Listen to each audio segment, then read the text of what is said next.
Okay, so match 3, game 2, and no, I still don't want to play first. Ow. That's not a very nice hand. Okay, so the question is, what are our chances of drawing out of that? Well, we need 2 lands before we can do anything, and not only that, but we really need one of them to be a swamp, so sadly I don't think I can keep this.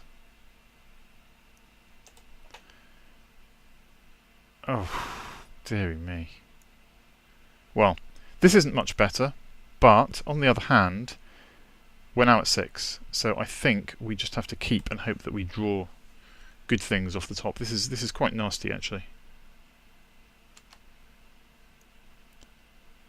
Ha! Well, I guess that counts as a good thing. I mean, this raptor is going to be the saddest raptor ever, because it's not actually going to grow without more top decks, but at least we now sort of have our mana. Oh, that's not what we wanted to see. Not at all.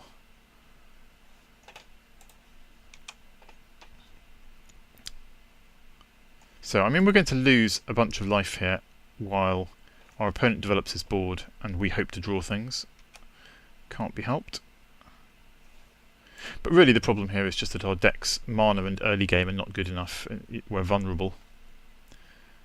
Okay, that was another nice draw. We still can't do anything.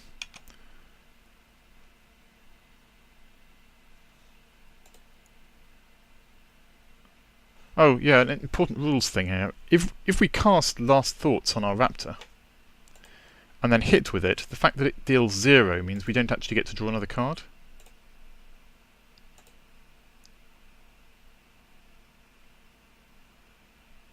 Ooh, ow, ow. That's not good. That's not good. Okay, so we want the Last Thoughts, but mostly because we're hoping to draw something. Do I wish to use Cypher? Yeah, I might as well.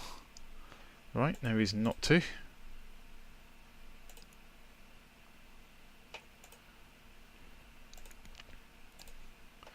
So, okay, the Haunter next turn will give us some ground defense, and then the turn after that, the Glider gives us some air defense. So we're going to be on a terribly low life total, but we're not actually going to be dead. Unless he has removal for the Haunter, or unless he drops something enormous here. Okay, that's not super enormous, we're not too sad about that. Right, let's get this thing down. Haunter.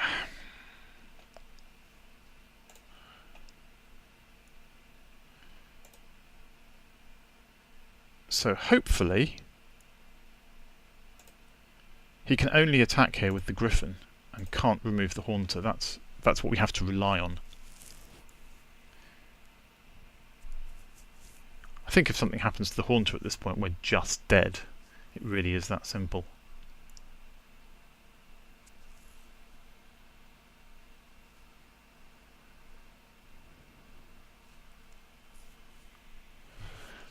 If he gives us enough tempo, what we'd like to do is get the Maze Glider down and then sit behind Pit Fight. Well, that is just a disaster. 5 toughness, so we can't even block it this turn. Oh my goodness! And Pit Fight for... Oh, we're just dead. We're just dead. That is so painful. Well, I suppose technically we can live a turn by doing this. But I can't... Oh no, we can't. Trample. Ow! Well, that was very painful. So, that felt like we lost to a combination of 2 things there. Firstly, our deck's mana wasn't very good, and our early plays weren't very good. But also, the third round there, I think our opponent had had some pretty powerful plays, and I'm not sure that we'd have been in a much better position there with the other decks that we could realistically have drafted in that draft. As far as the first round goes, we lost the first round, I think, mainly to Traitorous Instinct. I would have stabilised if not for that, so I think again that's mostly a tempo issue. So if anything, the moral of the story is that we needed to prioritise early drops sooner in the draft than we did. We knew we needed them in pack 3, but probably more should have been taken early on. I passed, for example, some Battering Krasis, things of that kind, so maybe a bit too greedy. End result, 1-2. Thank you for watching.